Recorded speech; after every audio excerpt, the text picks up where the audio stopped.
Kirby franchise has a history of fluctuating creativity. Some Kirby games offer traditional platforming, but others add a substantial twist. Unfortunately, Kirby Star Allies lands in the traditional realm and becomes, although an enjoyable experience, a forgettably fast game.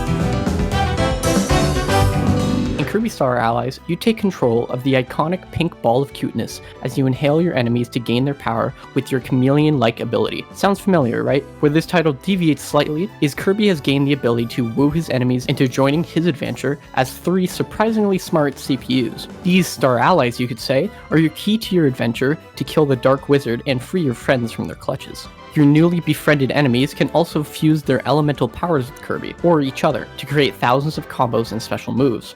Platforming is as fluid and creative as the other titles, with nearly every iconic ability returning and new ones to boot. Experimenting with elemental combos are satisfying to discover. The game is totally completable in single player due to the CPU player's surprisingly smart AI. I rarely had to jump on their back to use their specific abilities in order to complete puzzles. In addition to ability combos, throughout your adventure, you'll find platforms that allow your party to complete special sections of a level, building a wheel to roll through enemies, or bridge to get a key-holding enemy across. If you have friends, playing with 4-player co-op is amazing.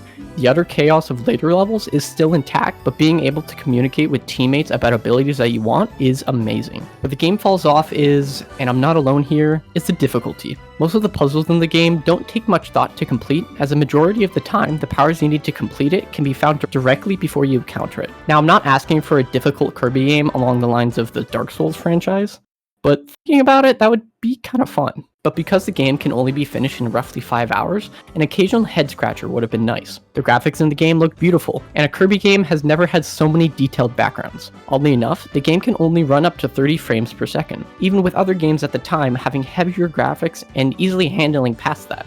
Kirby Star Allies' creative gameplay lies in its multifaceted approach to making powers fun, but sadly eases off on the creative level design and difficulty. This means Kirby Star Allies falls into C tier. With the new Kirby game around the corner, I don't advise this game for the full price, nor for anybody looking for a challenge. If you're looking for a game for kids, this is perfect.